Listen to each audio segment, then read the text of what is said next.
আল্লাহ পাক কখন কিভাবে কোন কোন কওমের উপরে কি কি পাপের কারণে শাস্তি দিয়েছেন। এক নম্বরে আসি, আমরা এই অংশটুকুকে শাস্তি বলছি না, আল্লাহ পাকের পরীক্ষাই বলছি। কীরকম? আমরা বিশ্বাস করি যে আল্লাহ রাব্বুল আলামিন কাফের মুশরিক মুনাফিকদের উপরে আল্লাহর আযাব পাঠান, ঠিক আছে? আচ্ছা, আর মুমিন মুসলিমদের উপর যখন কোনো বিপদ আপদ বালা মুসিবত আসে, সেটাকে আমরা বলি হয় আমাদের উপর পরীক্ষা, না হলে আমাদের পাপের ফল। এই তো, হয়তো পাপ করেছি কোনো, আল্লাহ পাক শাস্তি দিয়ে মাফ করে দিবেন, দুনিয়াতে শাস্তি দিয়ে পরকালে মাফ করে দিবেন। এরকম হতে পারে মুমিনদের উপরে, অথবা হতে পারে মুমিনরা মুসলিমরা তাদের দায়িত্ব ভুলে গেছে, আল্লাহ পাক একটু শাস্তি দিয়ে তার পথে আবার ফিরিয়ে নিয়ে আসলেন, তাই না? এমন হতে পারে না? কিন্তু কাফের মুশরিক মুনাফিকদের উপরে যখন কোনো শাস্তি আসে, আযাব গজব, আসমানের বালা জমিনের বালা, এটাকে আমরা বলি কি? আল্লাহর পক্ষ থেকে গজব। আচ্ছা, এখন সর্বপ্রথম যে বিষয়টা শুরু হয়েছে মহাবিশ্বে, সেটা হলো আদম আলাইহিস সালামকে জান্নাত থেকে নামিয়ে দেয়া, ঠিক আছে? ইতিহাস শুরু হচ্ছে কোথা থেকে? ওইখান থেকে। আল্লাহ পাক তাকে সৃষ্টি করেছেন, নাম শিক্ষা দিয়েছেন, ফেরেশতাদেরকে দিয়ে সেজদা করিয়েছেন, সবাই সেজদা করেছে, কে করে নাই? ইবলিস। এরপর আল্লাহ পাক তাকে জান্নাতে রেখেছেন, তার পাঁজর থেকে হাওয়া আলাইহিস সালামকে সৃষ্টি করেছেন, করে বলেছেন তোমরা জান্নাতে থাকো, যা ইচ্ছা খাও, ওয়ালা তাকরাবা হাযিহিশ শাজারা, এই গাছের কাছেও যেও না, এই গাছের কাছেও যেও না, মানে এই বাঁশের কাছেও এসো না, যেমন কথা এরকম, মানে বাঁশ ক্রস করে আসবে এমন না, কাছেও আসবে না, ধার কাছেও আসবে না। আচ্ছা, এবার ইবলিস ওয়াসওয়াসা দিয়ে গেল যে আমি কি তোমাদেরকে এমন গাছের কথা বলে দিব যে গাছের ফল খেলে তোমরা চিরস্থায়িত্ব জীবন লাভ করবে এবং ক্ষমতা লাভ করবে, কখনো মরবে না। এক পর্যায়ে আমাদের পিতামাতা ডিসিভড হয়ে গেলেন, তারা ফল খেয়ে ফেললেন। এর ফলশ্রুতিতে তাদের গায়ের কাপড় খুলে পড়ে গেল। মনে আছে, আমি অনেকদিন বলেছি এগুলো, লেকচার রিপিট করছি না, অন্য লেকচারে শুনে নেবেন। তাদের গায়ের কাপড় কি হয়েছে? খুলে পড়ে গেছে। আমাদের পিতামাতাকে কে নগ্ন করে দিল? ইবলিস। এরপর আল্লাহ পাক তওবা কবুল করলেন, তারা বললেন রব্বানা যালামনা আনফুসানা ওয়া তারহামনা লানাকুনান্না মিনাল খাসিরিন। আল্লাহ পাক মাফ করে জান্নাত থেকে সবাইকে দুনিয়ায় নামিয়ে দিলেন। তাহলে মানুষকে সৃষ্টি করেছেন কে? অন্য কোন প্রাণী থেকে সৃষ্টি করেছেন না সরাসরি? হ্যাঁ, সরাসরি। আর আমরা কি পৃথিবীর বাসিন্দা না জান্নাত থেকে আসছি? আচ্ছা, এতটুকু তো ক্লিয়ার। আল্লাহ পাক নামিয়ে দিলেন পৃথিবীতে, দিয়ে বললেন যে ফামান কুল নাহবিতু মিনহা জামিআ, তোমরা সবাই নেমে যাও, ফাইম্মা ইয়াতিয়ান্নাকুম মিন্নি হুদান, পৃথিবীতে তোমাদের কাছে আমার পক্ষ থেকে হেদায়েত আসবে, আসমানি কিতাব আসবে, নবী রাসূল আসবেন। ফামান তাবিআ হুদায়া, যারা হেদায়েত মেনে চলবে, ফালা খাউফুন আলাইহিম ওয়ালা হুম ইয়াহজানুন, তাদের কোনো ভয় নাই, কোনো টেনশন নাই। আর ওয়াল্লাযীনা কাফারু ওয়া কাযযাবু বিআয়াতিনা, যারা দুনিয়াতে আমার আয়াতগুলোকে মিথ্যা প্রতিপন্ন করবে, অস্বীকার করবে, কুফরি করবে, ফাউলাইকা আসহাবুন নার, এরা হবে জাহান্নামের অধিবাসী, হুম ফিহা খালিদুন, তারা সেখানে চিরস্থায়ী হবে। কার সাথে? ইবলিসের সাথে। ইবলিস তো জাহান্নামে যাচ্ছেই। আর ইবলিস চ্যালেঞ্জ করেছে যে আমি আদম সন্তানের সরল পথে ওত পেতে বসে থাকবো, আর ওর ডান দিক থেকে আসবো, বাম দিক থেকে আসবো, সামন থেকে আসবো, পিছন থেকে আসবো, ওয়ালা তাজিদু আকসারাহুম শাকিরিন, আল্লাহ বেশিরভাগ আদম সন্তানকে আপনি শুকরগুজার পাবেন না। ওর চ্যালেঞ্জও করে ফেলছে, আমরাও পৃথিবীতে চলে আসলাম। এই যে পৃথিবীতে নেমে আসলাম, আগে জান্নাতে ছিলাম, এটা পরীক্ষা না? তাহলে এই দুনিয়ার জীবনটা পরীক্ষা না? এই দুনিয়ার জীবনের সময় কারো জানা আছে? এটা কারাগারের জীবন না? আর কারাগারের জীবনে কি কেউ নিজের মন গড়া পদ্ধতিতে চলতে পারবে? কারাগারে কেউ নিজের মনের মতো চলতে পারে না? একটা রুটিন থাকে, তার বাইরে যেতে পারে না। কোনটা? তো এই দুনিয়ার জীবনকে নবীজি বলেন নাই যে দুনিয়া সিজনুল লিল মুমিন, দুনিয়া হচ্ছে মুমিনদের জন্য জেলখানা, কারাগার, ওয়াল জান্নাতুল লিল কাফির, কাফিরদের জন্য কি? জান্নাত। তাহলে এখন দেখেন তো যে কারাগারে বসে যে আমরা বেনামাজি বসে আছি, কারাগারের জীবনে বসে আমরা যে সুদ খাচ্ছি, কারাগারের জীবনে বসেই জেনা করতেছে, কারাগারের জীবনে বসেই যে অশ্লীলতা, ফাহেসা, ব্লু ফিল্মস এগুলো দেখতেছে, কারাগারের জীবনে বসে মাদক খাচ্ছে, কারাগারের জীবনে বসে, যে কারাগারের মালিক আল্লাহ, সেখানে বসেই আল্লাহ দ্রোহিতা করতেছে, করে না? তা কাজটা কি ঠিক হচ্ছে? আল্লাহ পাক আমাদেরকে দুনিয়ার জীবনের মর্ম বোঝার তৌফিক দান করুন। আচ্ছা, এবার আসেন এই জীবনটা কেন? লিয়াবলুয়াকুম আইয়ুকুম আহসানু আমালা। আল্লাহ বলছেন এই পৃথিবীর জীবনটা একটা উদ্দেশ্য দিয়েছে, একটা উদ্দেশ্য। আল্লাহ পাক দেখতে চান তোমাদের মধ্যে আমলে ভালো কে। আল্লাহ পাক দেখতে চান না আমাদের মধ্যে গতানুগতিক আমলে কে, এভারেজ মুসলিম। আল্লাহ এভারেজ দেখতে চান না, আল্লাহ দেখতে চান লিয়াবলুয়াকুম আইয়ুকুম আহসানু আমালা। হাসানের সুপারলেটিভ ফর্ম হচ্ছে আহসান। যেমন কবির মানে বড়, আকবার মানে হচ্ছে সবচেয়ে বড়। আমরা বলি আল্লাহু আকবার, আমরা আকবার শব্দ ইউজ করি। এখানে হাসান না বলে আল্লাহ বলছেন আহসান। আল্লাহ দেখতে চান আমলে আমাদের মধ্যে শ্রেষ্ঠটাকে, মানে কে গতানুগতিক মুসলিম এটা আল্লাহ দেখতে চান না। আল্লাহ দেখতে চান আমাদের মধ্যে বেটারকে, বেস্টকে। কথা বুঝতে পারছেন না মনে হয়? আচ্ছা, এখন বেস্ট হতে হলে কি করতে হবে? গতানুগতিক চললেই হবে না, একটু বেশি এফোর্ট দেওয়া লাগবে। এই জন্য নামাজ, রোজা, হজ, জাকাত, পর্দা, পরিবারে ইসলাম, হ্যাঁ, ইসলামের জন্য দাওয়াতি কাজ করা, ইসলাম প্রতিষ্ঠার চেষ্টা করা, এগুলো না করলে কি বেস্ট হওয়া যাবে? বেস্ট হওয়া যাবে? খালি জুমায় নামাজ পড়লে, ঈদে নামাজ পড়লে, তারাবি নামাজ পড়লে হবে? কোরআন তেলাওয়াত না শিখলে হবে? আল্লাহ পাক আমাদের কোরআন বোঝার তৌফিক দান করুন। এই যে পৃথিবীর জীবনে আসলাম, ব্যাস এটা একটা পরীক্ষা। এই প্রথমটাই কি আল্লাহ পাকের একটা নারাজগি না? আল্লাহ পাক কি খুশি হয়েছিলেন গাছের ফল খাওয়ার পরে? আল্লাহ কি বলেছিলেন জানেন? আল্লাহ বলছেন, ইয়া আদম, হে আদম, আলাম আকুল লাকুমা, আমি কি তোমাদের দুজনকে বলি নাই? কোন দুজন? আদম এবং হাওয়া আলাইহিমুস সালাম। আলাম আকুল লাকুমা, আমি কি তোমাদের দুজনকে বলি নাই? ইন্নাশ শাইতানা লাকুমা আদুউম মুবিন। আল্লাহ পাক রাগ হয়েছেন, কিন্তু একটা হাদিসেই আছে আল্লাহ পাকের রহমত তার ক্রোধের উপরে বিজয় লাভ করেছে। আলহামদুলিল্লাহ, আল্লাহ পাকের রহমত কি হয়েছে? আল্লাহর রাগ নারাজগির উপরে বিজয় লাভ করেছে। আল্লাহ পাকের কাছে যখন আমরা তওবা করি, আল্লাহ পাক সমস্ত রাগ যেটা নারাজ হয়েছেন আমাদের উপরে, এটা বাদ দিয়ে আমাদের উপর রহম করা শুরু করেন। আলহামদুলিল্লাহ। তো যখন আদম আলাইহিস সালাম ক্ষমা চাইলেন, রব্বানা যালামনা আনফুসানা ওয়া ইল্লাম তাগফির লানা ওয়া তারহামনা লানাকুনান্না মিনাল খাসিরিন, বলি আমিন, তখন আল্লাহ পাক সবাইকে মাফ করে দিয়েছেন। কিন্তু জান্নাতে থাকা হলো না। এবার আসেন পৃথিবীতে। এই যে আদম আলাইহিস সালামের এখন বংশবৃদ্ধি হচ্ছে, এখানে হাবিল কাবিল ঘটনা মনে আছে? এই শুরু হলো পৃথিবীর হিস্ট্রি। হাবিল ভালো ছেলে, সৎ সন্তান, সে আল্লাহ পাকের সমস্ত হুকুম আহকাম মেনে চলার চেষ্টা করে। কাবিলের দেখে হিংসা হয়। কি হয়? প্রথম সমস্যা কি হলো তাহলে? এই হিংসা এখন মুসলিমদের মধ্যে নাই? আছে কি নাই? সমাজের মধ্যে অনেক দাড়ি টুপি নিয়ে অনেক কাবিল ঘুরে বেড়ায় কি বেড়ায় না? দেখতে মনে হয় আমাদেরই মতো, কিন্তু আমরা মানে মরলে মিলাদ দিবে, ভাবটা এরকম। হ্যাঁ, দেখা যায় যদি কোনোদিন কোনো সমস্যা হয়, মিষ্টি বিতরণ করা শুরু করবে। এক মুসলমান ভাই জেলে চলে গেছে, আর একজন মিষ্টি বিতরণ করা শুরু করতেছে। এই হয়েছে না অবস্থা? হয়েছে কি না? এখানে কাবিল আর হাবিলের সেই হিংসা আছে কি নাই? এখন আল্লাহর শাস্তি কি হলো দেখেন। এবার কাবিল তো হাবিলকে হত্যা করে ফেললাম, ব্যাস আল্লাহ রাব্বুল আলামিন কাককে পাঠালেন। কাকে? কাক এসে ঠোঁট দিয়ে মাটি খুঁড়ে খুঁড়ে খুঁড়ে দেখাচ্ছে কিভাবে হাবিলকে দাফন করবে। বেচারা কাবিলের জানা নাই কিভাবে ভাইকে এখন দাফন করব। ওই কাকের কাছ থেকে শিখতে হলো যে কিভাবে মৃত ভাইকে দাফন করতে হয়। সুবহানাল্লাহ। এখন দেখেন ওই কাক খুব প্রাচীন প্রাণী, কিন্তু কাক হচ্ছে একটা প্রাচীন সৃষ্টি আল্লাহ পাকের। আল্লাহ কাককে পাঠিয়ে দিয়েছেন, দিয়ে মাটি খুঁড়ে দেখিয়েছেন যে দেখো এইভাবে কি করতে হয়, দাফন করতে হয়। একটা কাক যদি মারেন, দেখবেন পুরো এলাকার কাক এসে জড়ো হয়ে গেছে। দেখছেন? কাক কিন্তু ইতিহাসের প্রথম খুনাখুনির সাক্ষী। কাক, বুঝতে পারছেন না মনে হয়?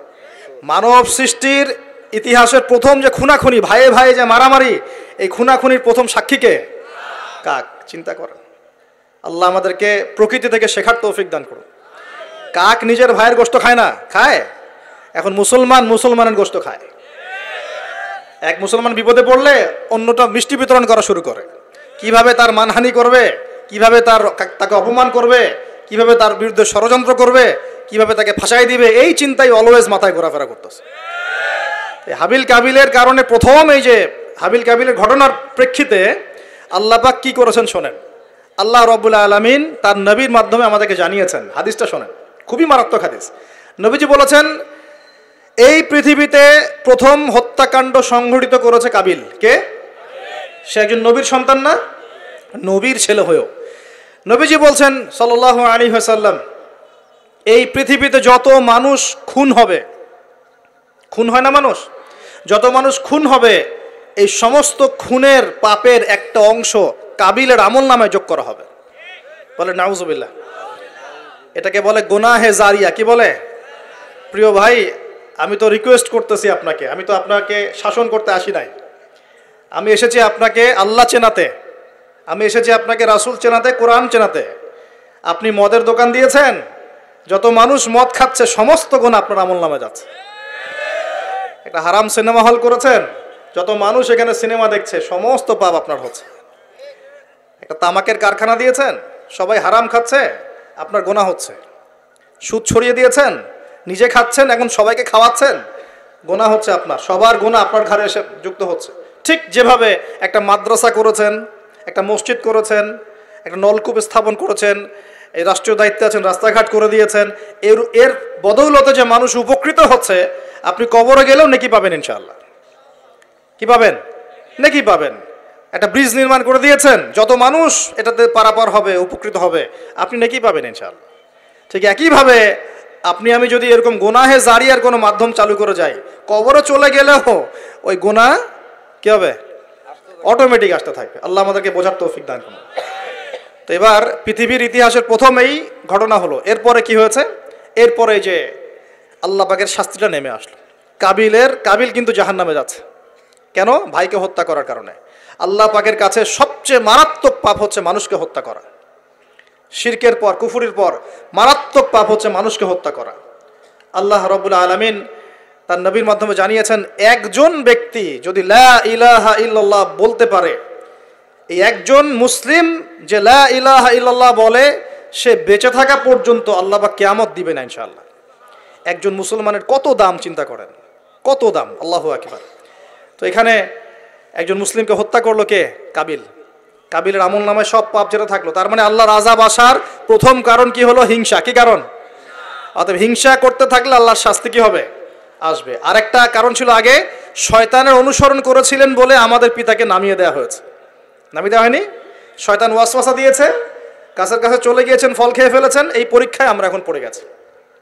এতে কিন্তু তার কোনো দোষ নাই। কারণ কি? এটা ছিল তাকদীরের লিখন। এটা কি ছিল? তাকদীর আগে থেকে লেখা ছিল যে আল্লাহ পাক পৃথিবী সৃষ্টি করবেন এবং এখানে মানুষকে পাঠাবেন। এটা আল্লাহ পাকের আগেই পরিকল্পনা ছিল। এটা ছিল একটা পরীক্ষা, এই দুনিয়ার জীবনটা পরীক্ষা। এরপর আরো সামনে যান, এবার আসেন নূহ আলাইহিস সালাম। নাম মনে আছে? 950 বছর তার কওমকে দাওয়াত দিয়েছেন। কত বছর ভাই? একটু চিন্তা করেন তো, চোখ বন্ধ করে। 950 বছর কতদিন হতে পারে? 950 বছর মানে প্রায় 1000 বছর। প্রায় 1000 বছর তিনি তার কওমকে দাওয়াত দিয়েছেন। কিভাবে? আমাদের মতো ওয়াজ মাহফিল না, দাওয়াত দিয়েছেন। তিনি বলছেন, ইন্নী দাআউতু কওমি লাইলা ওয়া নাহারা। আল্লাহ, আমি আমার কওমকে দাওয়াত দিয়েছি দিন রাত 24 ঘন্টা। এটা সূরা নূহের মধ্যেই আছে, দেখবেন পড়ে। ওয়ালাম ইয়াজিদহুম দুআই ইল্লা ফিরারা। আমার দাওয়াত শুনে এরা খালি পালিয়ে গেছে, আমার থেকে কাছে আসে নাই, খালি পালিয়ে গেছে। কান বন্ধ করে ফেলতো, কাপড় দিয়ে মাথা ঢেকে ফেলতো, আর আমাকে বলতো পাগল। কি বলতো? পাগল। নূহ আলাইহিস সালামকে আল্লাহ পাক তারপরে বললেন, তুমি একটা কাজ করো, তুমি নৌকা নির্মাণ করো। কি করো? এই যে নৌযান নির্মাণ করা, এই সারা পৃথিবীর বাণিজ্য বন্ধ হয়ে যাবে যদি নৌযান না থাকে। জানেন, এই যে এক্সপোর্ট ইম্পোর্ট শিপিং সব বন্ধ হয়ে যাবে। কিভাবে? যদি নৌযান না থাকে। আর এই নৌযান সর্বপ্রথম কে সৃষ্টি করেছে? আর এখন আমাদেরকে বলে যে ইসলাম হচ্ছে সেকেলে, না? এরা প্রযুক্তি খুব উন্নয়ন। নূহ আলাইহিস সালাম সর্বপ্রথম মানুষ যিনি এই পৃথিবীর মধ্যে নৌযান নির্মাণ করেছেন। বলে সুবহানাল্লাহ। সভ্যতা শুরু হয়েছে নবীদের হাতে। সভ্যতা কি হয়েছে? নবীদের হাতে শুরু হয়েছে, আর শেষও হবে নবীদের হাতে ইনশাআল্লাহ। এখন নূহ আলাইহিস সালাম 950 বছর দাওয়াত দিয়ে কি ফলাফল হলো? 40টা বা 80টা পরিবার ইসলাম কবুল করেছে। কতটা? এখানে তো আপনারা মাশাআল্লাহ হাজার মানুষ বসে আছেন, কথা শুনছেন, সৌভাগ্যের বিষয়। সারা জীবন দাওয়াত দিয়ে 40 বা 80টা ফ্যামিলি। আল্লাহ পাক বললেন, নৌযান নির্মাণ করো, আমার আযাব আসতেছে। কি আসতেছে? আযাব আসতেছে। কেন আযাব? কারণ এই মানুষগুলো, নূহ আলাইহিস সালামের কওমের লোকগুলো একটা মহাপাপ করেছিল। তারা ওয়াদ্দা, ইয়াগুস, ইয়াউক, নাসর এরকম কিছু মূর্তি বানিয়ে নিয়েছিল, এবং এই স্ট্যাচুগুলোর তারা ওয়ার্শিপ করত, উপাসনা করত। এমনি এমনি উপাসনা করতো না। আপনাকে বুঝাচ্ছি। প্রথম যে প্রজন্মটা ছিল ওদের, ওই প্রজন্মকে শয়তান ওয়াসওয়াসা দিয়েছে কি, যে এই ওয়াদ্দা, ইয়াগুস, ইয়াউক, নাসর এই যে নামগুলো সূরা নূহে আছে, এই ব্যক্তিরা ছিল খুব পুণ্যবান সৎ ব্যক্তি, তারা খুব ভালো আল্লাহওয়ালা ছিল, আল্লাহর ওলি ছিল। শয়তান ওয়াসওয়াসা দিয়েছে তোমরা এই তাদের মূর্তি নির্মাণ করে মসজিদের বাইরে রেখে দিবে। মসজিদের কোথায়? বাইরে যাওয়া আসার সময় ওদেরকে দেখবে, দেখলে একটা মানে উৎসাহ আসবে যে আমরাও তাদের মতো হই। শয়তান এইভাবে নেক্সট স্রোতে ধোকা দিয়েছে। ওই জেনারেশন এই কাজটাই করেছে। এরপর আরও 100-200 বছর চলে গেছে, শয়তান এবার পরের জেনারেশনকে ওয়াসওয়াসা দিয়েছে, আরে তারা তো অনেক বড় বড় মানুষ ছিলেন, এখন মসজিদের বাইরে না, ওদেরকে ভিতরে ঢুকাও। এবার তারা ওই মূর্তিগুলো সব ভিতরে ঢুকানো শুরু করেছে। এগুলো হিস্ট্রি পড়ে দেখেন, তাফসির আছে, জালালাইন পড়ে দেখেন, ইবনে কাসির পড়ে দেখেন। তো এবার তারা ঢুকালো ভিতরে, সেজদা করছে না কিন্তু মূর্তিতে, তারা খালি রেখে দিয়েছে ভিতরে, যে তাদেরকে দেখবো, দেখে আমার ইবাদতে মনোযোগ আসবে। উদ্দেশ্য কিন্তু ভালো, উদ্দেশ্য কি ভালো। এবার এই প্রজন্ম যখন চলে গেল, পরের প্রজন্মকে শয়তান বলছে আরে তারা আল্লাহর ওলি ছিল, তাদের কাছে চাইলেই পাওয়া যাবে। এবার সরাসরি সেজদা শুরু হলো মূর্তিতে। এইভাবে গ্র্যাজুয়ালি আস্তে আস্তে আস্তে আস্তে শয়তান প্রথম মূর্তি পূজা চালু করেছে বিশ্বের মধ্যে। বুঝলেন কিভাবে? নেক্সট শুরুতেই ধোকা দিয়েছে শয়তান। আমরাও এখন মুসলমানরাও সুবহানাল্লাহ, আমরাও এখন এগুলোর পিছনে পড়ে যাচ্ছি, পড়ছি না? সবার ঘরে ঘরে ছবি মূর্তি এখন, সুবহানাল্লাহ। আর এই যে আমাদের সেলফি সংস্কৃতি, এটাও তো একটা মূর্তির অংশ হয়ে যাচ্ছে। প্রয়োজনীয় ছবি তোলা যায়, অপ্রয়োজনীয় ছবি তোলার কি দরকার আছে? মুসলিমরা কি করবে? আসসালামু আলাইকুম রহমতুল্লাহ, ওয়ালাইকুম আসসালাম রহমতুল্লাহ, মুসাফা করবে, মুসাফা থেকে ফারেক হওয়ার আগেই গোনা সব ঝরে পড়ে গেছে। এইটা সুন্নত। ভাই তাকান, দুই তাকান, ভাই হুজুর তাকান, কি দরকার আছে এগুলার? প্রয়োজন নাই। আর এগুলো আমাদের পরকালে বাঁচাবে না। পরকালে বাঁচাবে? যে নবীর যত সুন্নত অনুসরণ করবে সে নবীর তত কাছে থাকবে ইনশাআল্লাহ। তো দেখেন, নূহ আলাইহিস সালামের সবচেয়ে বড় পাপ কি ছিল? ওই কওমের, নূহ আলাইহিস সালামের কওমের সবচেয়ে বড় পাপ কি ছিল? শিরকের পাপ। কিসের পাপ? শিরক আর কুফর। এর ফলে আল্লাহ পাক কি করলেন দেখেন, এরপর আল্লাহ পাক বলছেন তুমি সবগুলোকে একজোড়া করে উঠাও নৌকায়। এখন যত এই যে প্রজাতির গাছপালা দেখছেন, পশু পাখি দেখছেন, সব একজোড়া একজোড়া করে তিনি উঠালেন। কোথায়? তাহলে চিন্তা করেন নৌকাটা কত বড় ছিল, বিশাল। আল্লাহু আকবার। সব একজোড়া করে উঠালেন। এরপর আল্লাহ রাব্বুল আলামিন বলছেন যে ওয়াফারাত নূর, একদম মাটি ফেটে থলথল করে পানি বের হওয়া শুরু হলো, আসমান থেকে প্রবল বৃষ্টি বর্ষণ শুরু হলো। আল্লাহ সূরা হুদের মধ্যে বলছেন যে বৃষ্টির ফলে স্রোতগুলো এত উঁচু ছিল যে পাহাড়ের উপর দিয়ে উঠে যাচ্ছিল স্রোতগুলো, পাহাড়ের উপর দিয়ে পানির স্রোত যাচ্ছে। আর এই সময় নূহ আলাইহিস সালামের ছেলে, এক ছেলে, তার 4 ছেলে ছিল। কয় ছেলে? এক ছেলের নাম হচ্ছে হাম। হামের বংশধর হচ্ছে এই যে আফ্রিকান মানুষরা, কালো চামড়ার মানুষরা হামের বংশধর। এক ছেলের নাম শাম। শামের বংশধর হচ্ছে আরবরা, এই যে আরব পেনিনসুলা যারা থাকে এরা শামের বংশধর। এক ছেলের নাম ইয়াফাস। ইয়াফাস হচ্ছে ইউরোপিয়ান যারা, পশ্চিমারা, এরা ইয়াফাসের বংশধর, রোমানরা। আরেক ছেলের নাম হচ্ছে কেনান। কি নাম? এই কেনান ওই পাহাড়ে উঠে বলছে যে পাহাড় আমাকে বাঁচাবে। কে বাঁচাবে? পাহাড়। আমার দরকার নেই ওঠার, তুমি যাও গা, পাহাড় আমাকে বাঁচাবে। নূহ আলাইহিস সালাম বলছেন যে আল্লাহ আমার ছেলে, আমার আহল, বাঁচাও তাকে। আল্লাহ পাক বলছেন এরপর বিশাল এক ঢেউ আসলো, বাবা আর ছেলের মাঝখানে আড়াল করে ফেললো, শেষ নাই, সন্তানের সাথে আর দেখা নাই। নূহ আলাইহিস সালাম কান্নাকাটি করে বলছেন আল্লাহ ইন্নাহু মিন আহলি, আমার ছেলে আমার পরিবারের একজন, আল্লাহকে মাফ করে দাও। আল্লাহ পাক ধমক দিয়ে বলছেন লাইসা মিন আহলিক, সে তোমার পরিবারের কেউ না, সে তোমার পরিবারের। আল্লাহর কাছে এইসব বংশ, রক্ত, রং, এইসবের কোনো দাম নাই। কিসের দাম আছে? তাকওয়া, ইমানের দাম আছে। নবীর সন্তান হয়েও যদি ইমানদার না হয় আল্লাহ পাক জাহান্নামে দিয়ে দিবেন, কোনো কিছু যায় আসে না আল্লাহ পাকে। আলেমের সন্তান হয়েছেন, এত গর্ব কিসের? নিজের আমল, আকীদা, ইমান আগে ঠিক করতে হবে। অমুক বক্তার ছেলে, অমুক আলেমের ছেলে, অমুক পীর সাহেবের জাদা, এগুলো দিয়ে পরকালে পার পাওয়া যাবে? নিজের ইমান আমল ঠিক করতে হবে। নবীর সন্তান পার পাচ্ছে না, বলছে লাইসা মিন আহলিক, সে তোমার পরিবারের কেউ না। আল্লাহ বলছেন লাইসা মিন আহলিক, সে তোমার পরিবারের কেউ না। আল্লাহ পাক কোনো দয়াই করলেন না এখানে। কুফরের মধ্যে ছিল, ইমান ছিল না, শিরক করেছে আমার সাথে, কিসের দয়া, কিসের খাতির?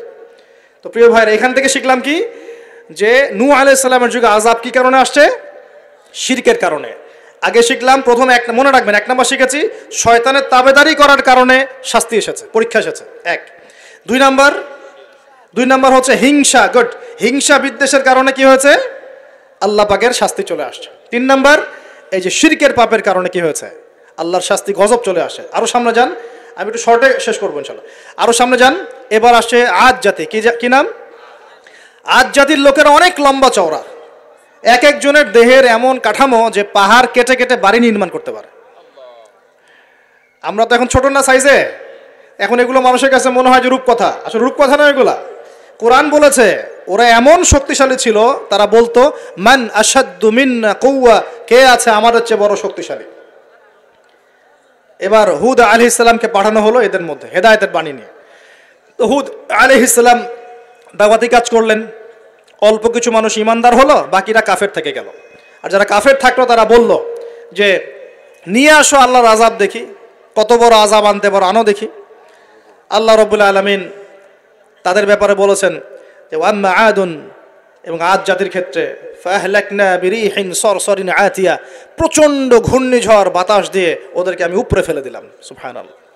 মাত্র 6 দিন 7 রাত বাতাস প্রবাহিত হয়েছে, ঘূর্ণিঝড় বাতাস, এই ঝড় দিয়ে আল্লাহ পাক আদ জাতিকে উপরে ফেলে দিয়েছে।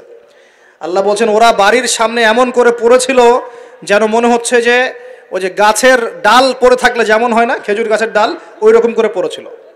বিশাল শক্তিধারী। কি অপরাধ ছিল ওদের? মান আশাদ্দু মিন্না কুওয়া, আমাদের চেয়ে শক্তিশালী আর কে আছে। এই যে অহংকার, কেটা এটা কি অহংকার, বিগাইরি হক, অন্যায়ভাবে অহংকার প্রদর্শন করা। আর শিরিক কুফর তো ছিলই, ওটা তো ছিলই, পাশাপাশি এক্সট্রা অপরাধ ছিল অহংকার করা। আরেকটা কাজ করতো ওরা অহেতুক বিভিন্ন কনস্ট্রাকশন নির্মাণ করতো, অহেতুক পাহাড় কেটে ওইটা, এইটা কেটে ওইটা, মানে বিভিন্ন সৌধ ভাস্কর্যরা নির্মাণ করা শুরু করতো, অহেতুক কোনো কাজ না, অপচয়। এই অপচয় ছিল ওদের একটা পাপ। এই পাপের কারণে আল্লাহ পাক আদ জাতিকে একটা সমূলে উৎপাদন করে ফেলেছে, শেষ। এরপরে আসলো সামুদ জাতি, ওই জাতিকে আল্লাহ পাক পাঠালেন ওখানে সালেহ আলাইহিস সালাম। সালেহ আলাইহিস সালাম সেখানে গিয়ে দাওয়াত দিলেন। আল্লাহ পাক দোয়া কবুল করে একটা উটনি পাঠিয়েছেন। এই উটনিটা তোমাদের জন্য বরকতময়, ওকে টাচ করবে না, ও থাকলে তোমাদের মধ্যে রিজিক প্রশস্ত হবে, তোমরা ভালো থাকবে। এখন ওখানকার মধ্যে এক নেতা, সে গিয়ে ওই উটনিটাকে জবাই করে খেয়ে ফেলছে।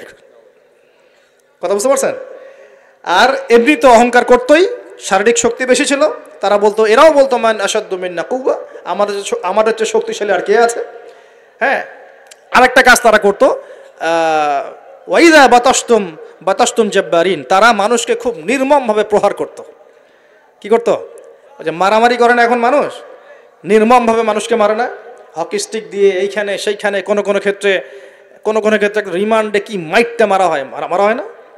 এই যে মানুষকে মারা আল্লাহ পাক খুব অপছন্দ করেন, বিনা বিচারে মানুষকে মারা আল্লাহ পাক কঠিন অপছন্দ করেন। ওই আদ জাতি আর সামুদ জাতি মানুষকে নির্মমভাবে পিটাইত।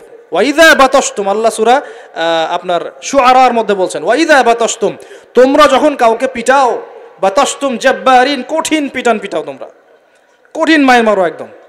আল্লাহ পাক খুব অপছন্দ করেন আদম সন্তানকে হাত তোলা। আর আমরা তো কিছু হলেই গালে থাপ্পড় মারি না, এটা করি না? এই হাদিসটাও মনে রাখবেন, মানুষের গালে মারা নিষেধ আছে, জানতেন? মানুষের চেহারার মধ্যে মারা নিষেধ আছে। এই গালে চর মারা, গালে নাকে ঘুষি মারা, এই জিনিসগুলো নিষেধ আছে। কারণ এই চেহারাটা আল্লাহ রাব্বুল আলামিন, মানে আদম সন্তানের এই স্ট্রাকচারটা আল্লাহ রাব্বুল আলামিন সূরা সদের মধ্যে বলেছেন খলাকতু বিয়াদাই, আমি নিজ হাতে সৃষ্টি করেছি। সুবহানাল্লাহ। আর সেই মানুষকে তোমরা এমন নির্মমভাবে কেন মারবে? সারা বিশ্বের দিকে তাকায় দেখেন, এখন প্রত্যেকটা জায়গায় রক্ত ঝরছে কাদের? মুসলিমদের। কাদের? মুসলিমদের। আল্লাহ পাক আমাদেরকে বোঝার তৌফিক দান করুন। আর আল্লাহ পাক কোরআনে কি বলছেন? যদি কোনো মানুষ একজন মানুষের জীবন বাঁচায়, সে যেন পুরো মানব জাতিকে বাঁচালো। এত পছন্দ আল্লাহর কাছে জীবন বাঁচানো। আর কেউ যদি কোনো মানুষকে অন্যায়ভাবে হত্যা করে, সে যেন পুরো মানব জাতিকে হত্যা করলো। আল্লাহ আমাদেরকে হেফাজত করুন। এখন খুন খুব সহজ হয়ে গেছে, মারামারি খুব সহজ হয়ে গেছে। হ্যাঁ, ভাই ভাইকে হত্যা করতেছে, ছেলে বাবাকে হত্যা করতেছে, বোনের সাথে ভাইয়ের দ্বন্দ্ব, ভাই বোন মারামারি, প্রতিবেশী, মেয়ে নিয়ে, সম্পত্তি নিয়ে, মাদক নিয়ে, কিশোর গ্যাং নিয়ে, কত কি হচ্ছে এখন। মানুষের জীবন সস্তা হয়ে যাচ্ছে না এখন। আল্লাহ পাক এগুলো কিয়ামতের আলামত। নবী সাল্লাল্লাহু আলাইহি ওয়াসাল্লাম বলেছেন ওয়াল হারাজ, কিয়ামতের আগে আগে হারাজ বাড়বে। হারাজ, সাহাবীরা বলছেন মাল হারাজ কি ইয়া রাসূলুল্লাহ? তিনি বলছেন আল কতল, গণহত্যা বাড়বে, গণহত্যা। কিয়ামতের আগে আগে খালি গণহত্যা বাড়বে, দেখছেন না এখন? সারা বিশ্বের দিকে তাকায় দেখেন। যাই হোক, এই আদ এবং সামুদ জাতিকে আল্লাহ পাক ধ্বংস করলেন। এখন সামুদ জাতিকে ধ্বংস করলেন কেন? অহংকারের কারণে, কুফর শিরকের কারণে এবং মানুষকে পিটানোর কারণে। আল্লাহ বলছেন ওদেরকে ধ্বংস করেছি কি দিয়ে? সয়হাতান ওয়াহিদা। এটা ভালো করে মনে রাখবেন, সয়হাতান ওয়াহিদা মানে একটা শব্দ দিয়ে, প্রচণ্ড দ্রুম একটা শব্দ, খালি এই এক শব্দে সবার কানের পর্দা ফেটে ফুটে জান বের হয়ে গেছে। আল্লাহু আকবার। এক শব্দে মানে ওদেরকে আলটিমেটাম দেওয়া হয়েছিল, তোমরা কি ফিরে আসবে? ওরা বলছে যে কি শাস্তি আসেন নিয়ে আসো। তখন আল্লাহ পাক বলছেন 3 দিন সময় দিচ্ছি, 3 দিন যা করার করে নাও। এই 3 দিন যে আল্লাহ সময় দিয়েছেন, এই 3 দিনে ওরা তওবা করে ফিরে আসে নাই, বরং এই 3 দিন ভোগবিলাস করেছে, একদম পশু জবাই করেছে, খেয়েছে, মেয়েদেরকে নাচিয়েছে, মদ পান করেছে, 3 দিন ভোগবিলাস ফুর্তি করেছে। মানে দুহাতে চাপাও হাত পেতে নাও এরকম চিন্তা, যা আছে এখন লুটে খাও, পরেরটা পরে দেখা যাবে। এই চেতনা আমাদের মধ্যে আছে না অনেকের মধ্যে? যা আছে এখন ভোগ করে নাও, কালকে যা হবে দেখা যাবে। হ্যাঁ, কালকে যা হবে দেখা যাবে, এখন যা আছে নাও ভোগ করো। এই চিন্তা ছিল ওই 3 দিন সামুদ জাতির। ওরা ভোগবিলাসে লিপ্ত হলো। হঠাৎ সকালবেলা দ্রুম শব্দ, পুরো বিশ্ব, ওদের পুরো রাষ্ট্রটা কেঁপে উঠলো এবং সবগুলো মারা গেল, একটা শব্দে সব মারা গেল। সূরা কমার পরে দেখেন, সাইহাতান ওয়াহিদা, একটা মাত্র শব্দ দিয়ে আল্লাহ ধ্বংস করেছেন। তার মানে আল্লাহ ধ্বংস করলেন পানি দিয়ে, আল্লাহ ধ্বংস করলেন বাতাস দিয়ে, এবার ধ্বংস করলেন শব্দ দিয়ে, বিদ্যুতের শব্দ দিয়ে। কেন ধ্বংস করলেন? পাপগুলো মনে রাখবেন, অহংকার, কুফর, শিরিক, আর কি হিংসা। তারপরে বললাম এই যে কি মানুষকে মারা, হ্যাঁ শয়তানের তাবেদারি, মানুষকে মারা, এগুলো মনে রাখবেন। পাপগুলো মনে রাখতে হবে মাথার মধ্যে, কোন কোন পাপ, এবং এগুলো থেকে বাঁচতে হবে আমাদেরকে ইনশাআল্লাহ। আর একটু সামনে যাই, বিরক্ত হচ্ছেন নাকি? আচ্ছা, আলোচনা একটু লম্বা হলো, সমস্যা আছে? আচ্ছা, আরো সামনে যান। ফেরাউন এবং তার দলবলকে আল্লাহ পাক ডুবিয়ে মারাছেন না? কি পাপের কারণে? অহংকার। সে বলেছিল আনা রব্বুকুমুল আলা, আমি তোমাদের মহান রব। কে বলেছিল? আমি তোমাদের মহান রব। কে বলেছিল? ফেরাউন। আনা রব্বুকুমুল আলা। আল্লাহ পাক শুধু তাকে না, তার পুরো দলবলকে ধসিয়ে দিয়েছেন। কোথায়? এই লোহিত সাগরে ডুবিয়ে মেরেছে। কমে মাদিয়ান, কি নাম? এই মাদিয়ান কমের সাথে আমাদের এখনকার এই সমকালীন প্রেক্ষাপটটা জড়িত আছে। কমে মাদিয়ান নামে একটা কম ছিল, যে কম আদ জাতি সামুদ জাতির পরে এসেছে। মুসা আলাইহিস সালামের সমসাময়িক সময়ে তারা পৃথিবীতে ছিল। এবং এই মাদিয়ান কম সম্পর্কে আল্লাহ পাক বলছেন সূরা আনকাবুতে এবং অন্যান্য সূরায় 4টা আয়াত বলছেন। কয়টা আয়াত? এই 4টা আয়াত আল্লাহ পাক বলছেন ফাকাযযাবুহু, এই কম শুআয়ব আলাইহিস সালামকে অস্বীকার করলো। ফাআখাযাতহুমুর রাজফাতু ফাআসবাহু ফি দারিহিম জাসিমিন। আল্লাহ বললেন এই কওমে মাদিয়ান শুআয়ব আলাইহিস সালামকে অস্বীকার করলো এবং তাদেরকে পেয়ে বসলো একটা ভূমিকম্প। কি পেয়ে বসলো? পৃথিবীর ইতিহাসে সর্বপ্রথম যে কওমকে ভূমিকম্প দিয়ে ধ্বংস করা হয়েছে তার নাম কওমে মাদিয়ান। কি নাম? কওমে মাদিয়ান। প্রশ্ন হচ্ছে কেন ভূমিকম্পের শাস্তি আসলো? উত্তর, আল্লাহ পাক ওদের কয়েকটা পাপ বলছেন। এক নাম্বার আল্লাহ ওদেরকে বলছেন ওয়াজিনু বিল কিসতাসিল মুস্তাকিম, তোমরা ওজনে সঠিকভাবে মাপ দিবে। কওমে মাদিয়ান এই মাপে কম দেওয়ার একটা পাপের কারণে ভূমিকম্পের শাস্তি এসেছে। কোরআন কথা বলছে। এই সমস্যা সমাজে আছে কি নাই? আচ্ছা, আরো বলছে ওয়ালা তাবখাসুন নাস আশিয়াহুম, তোমরা মানুষের সম্পদ অন্যায়ভাবে 2 নাম্বারি করে ভোগ করিও না। এই 2 নাম্বারি করে অন্যের সম্পদ ভোগ করার এই পাপটা সমাজে এখন আছে কি নাই? আরেকটা হচ্ছে যে তারা অপচয় করত, মাপে কম দিত, মানুষের সম্পদ অন্যায়ভাবে লুটপাট করে খেত। এই সময় আল্লাহ রাব্বুল আলামিন ওদেরকে সতর্ক করেছেন শুআয়ব আলাইহিস সালামকে দিয়ে, তারা কথা শোনে নাই। আল্লাহ রাব্বুল আলামিন ভূমিকম্প দিয়ে পুরো জাতিকে ধ্বংস করেছে। তাহলে পৃথিবীর ইতিহাসে এই ভূমিকম্প নতুন না আগে হয়েছে? এই ভূমিকম্প এখন আবার নতুন করে বেশি বেশি হচ্ছে কি না? এই ভূমিকম্পের অপরাধ আল্লাহ পাক কি বললেন? মাপে কম দেয়া, অন্যের সম্পদ অন্যায়ভাবে আত্মসাৎ করা এবং কি অপচয় করা। কোন কম করেছে এই কাজগুলা? কওমে মাদিয়ান। এখন আসেন কওমে মাদিয়ান থেকে নবী সাল্লাল্লাহু আলাইহি ওয়াসাল্লাম কি বলছেন। এবার আমাদের নবীজি বলছেন যে শোনো, বাইনা ইয়াদাই সাআ, একটু মনোযোগ দেন, আমি 3-4টা হাদিস বলে শেষ করছি। বাইনা ইয়াদাই সাআ, আমাদের নবীজি বলছেন এবার শোনো, হে আমার উম্মত তোমরা সতর্ক হও, শোনো, কিয়ামতের আগে আগে আসবে মুতানুন শাদীদ। মুতান মানে দ্বিবচন, মানে দুটো বড় বড় মহামারী। কয়টা? বড় বড় মহামারী হিসেব করে দেখেন তো যে পৃথিবীতে মহামারীর সূচনা থেকে নিয়ে এই পর্যন্ত কোন মহামারীগুলো সবচেয়ে বড় ছিল। এটার স্টাডি আপনি করবেন, আমি বলে দিব না। এগুলো স্টাডি আপনারা করবেন, আমি বলে দিব না। মুতানুন শাদীদ, বড় বড় দুটো মহামারী আসবে পৃথিবীতে কিয়ামতের আগে আগে। কয়টা আসবে? ওয়া বা'দাহু, এবং এই মহামারীর পরে আসবে। এই মহামারীর পরে আসবে, একটা মহামারী গেছে, আচ্ছা, এই মহামারীর পরে আসবে, নাউযুবিল্লাহ, এই মহামারীর পরে আসবে সানাওয়াতুজ জালাজিল। সানাওয়াতুজ জালাজিল আরবি যারা বোঝেন বুঝবেন।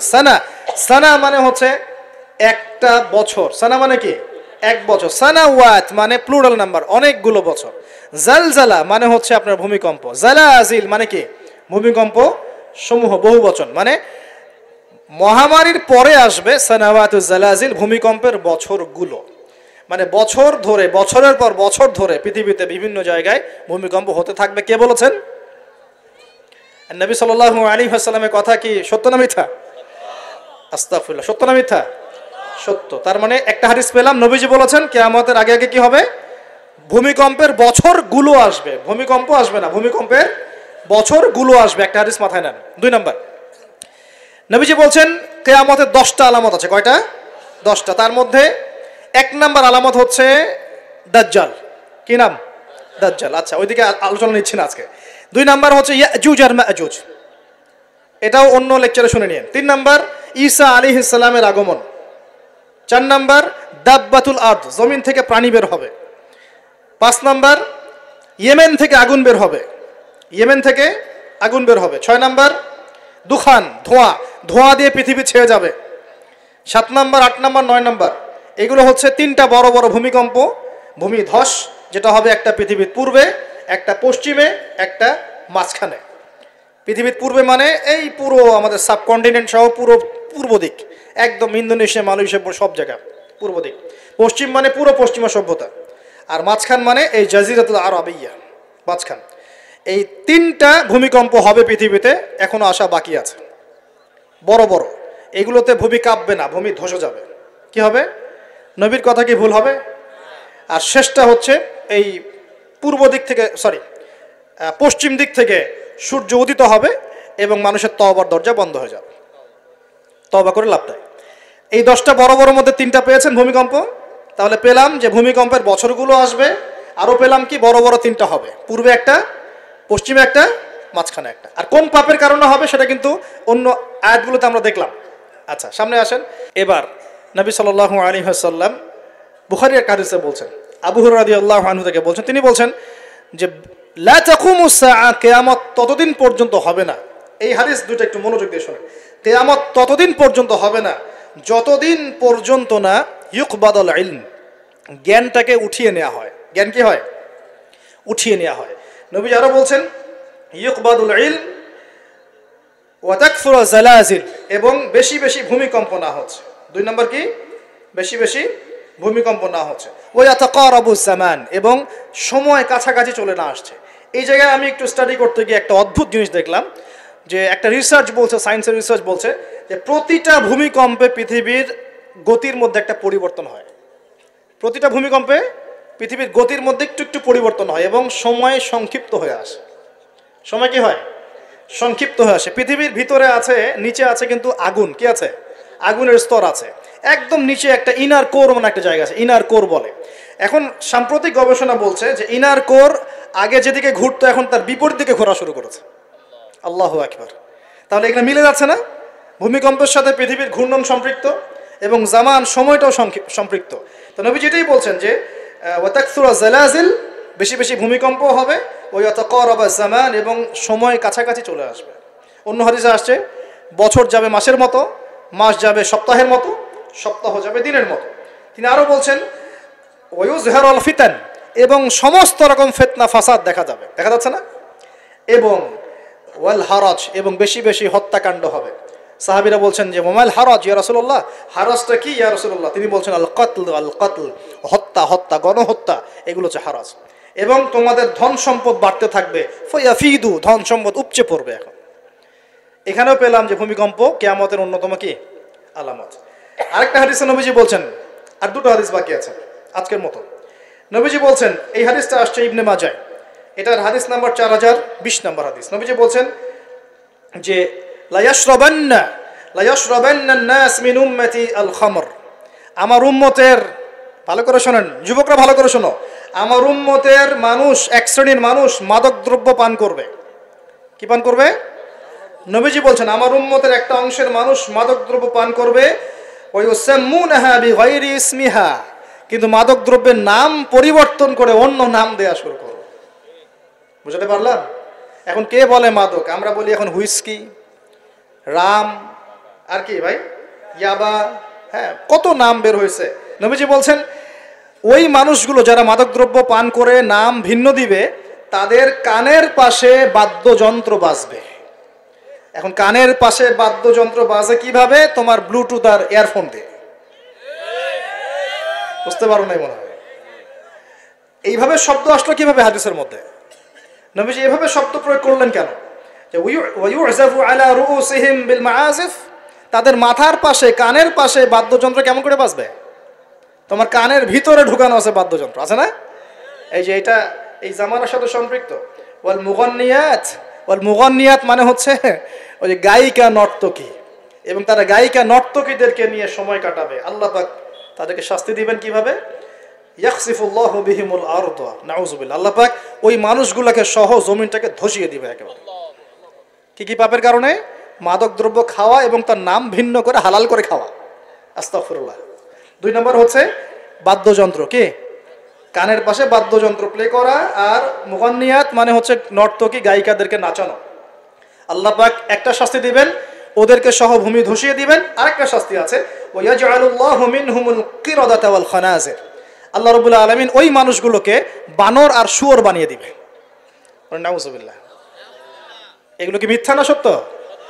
সাদাকাল্লাহুল আযীম ওয়া সাদাকা রাসূলুহুল কারীম। আল্লাহ পাক সত্য বলেছেন, তার রাসূল সত্য বলেছেন। সর্বশেষ হাদিস, আজকের মাহফিলের সর্বশেষ হাদিস, এবং এই হাদিস থেকে আমরা বুঝতে পারবো কি কি পাপ আমাদের করা যাবে না আর কি কি পাপ করলেই শাস্তিটা আসবে। হাদিসটা হচ্ছে আন আবি হুরায়রা রাদিয়াল্লাহু আনহু قال قال رسول الله صلى الله عليه وسلم اذا اتخذ الفيء دولا। ভালো করে শুনেন, নবী সাল্লাল্লাহু আলাইহি ওয়াসাল্লাম বলেছেন, যখন গনিমতের মাল বা রাষ্ট্রীয় সম্পদগুলোকে ব্যক্তিগত মাল মনে করা হবে। এক নাম্বার কি? যখন গনিমতের মাল বা রাষ্ট্রীয় যুদ্ধলব্ধ সম্পদগুলোকে নিজের মনে করা হবে। ওয়াল আমানাতু মাগনামান, এবং আমানত রাখা হলে সেটাকে কি মনে করা হবে? গনিমত। আমানত রাখা হলে গনিমত মনে করে খেয়ে ফেলবে আর কি, মানে লুট করে খাবে। ওয়াজ যাকাতু মাগরামান, এবং যাকাত, এই যাকাতের বিধানটাকে খুব বোঝা মনে করা হবে। যাকাত খুব বার্ডেন, খুব বোঝা। 3 নাম্বার। 4 ওয়াতুল্লিমা লিগাইরিদ দ্বীন, দ্বীনের জ্ঞান বিবর্জিত শিক্ষা চালু করা হবে। সুবহানাল্লাহ। মিলতেছে কি না? দ্বীনি জ্ঞান বিবর্জিত, ধর্ম বিবর্জিত শিক্ষার প্রচলন হবে। ও আতআর রাজুলু ইমরাআতাহ, এবং এই যে পরিবারের কর্তা যারা আছে এরা সব মহিলার আঁচল ধরে বসে থাকবে। বুঝতে পারতেছেন না? পরিবারের কর্তারা স্ত্রীদের আঁচল ধরে ঘুরবে। আর কি করবে? ওয়াক্কা উম্মাহ, এবং তার মায়ের অবাধ্য হবে, মানে মায়ের চাইতে বউকে বেশি প্রাধান্য দিবে, বউয়ের আঁচল ধরে ঘুরবে।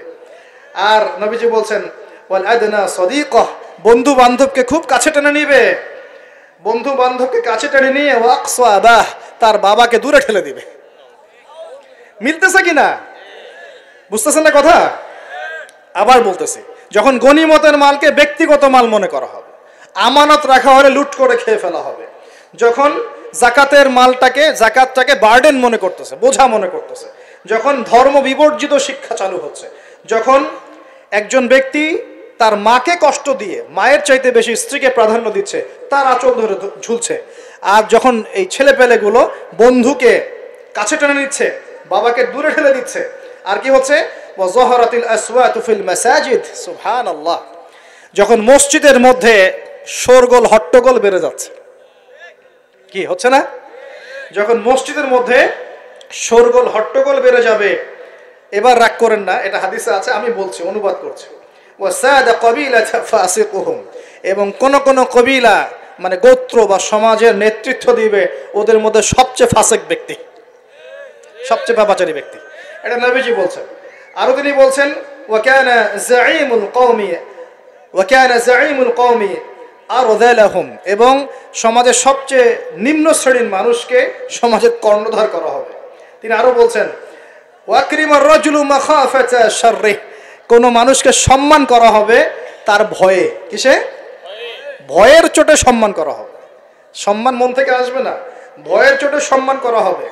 আরো বলছেন ওয়াজহরাতিল কায়নাত ওয়াল মাআজিফ, একটু আগে বললাম ওয়াজহরাতিল কায়নাত মানে বেশি বেশি নর্তকী আর বাদ্যযন্ত্র দেখা যাবে, এবং ওয়াশুরিবাতিল খুমর, এবং যখন মাদক দ্রব্য সমূহ পান করা হবে। এই কাজগুলো যখন হবে তখন তোমরা শুনে রাখো, একটা আছে ওয়ালা'না আখিরি হাযিহি উম্মতি উলাহা, উম্মতের শেষের দিকের মানুষরা পূর্ববর্তী থেকে গালি দেওয়া শুরু করবে। এই শেষ জামানার মানুষগুলো সোনালী যুগের মানুষদেরকে গালি দেওয়া শুরু করবে। এটা করতেছে না মানুষ এখন?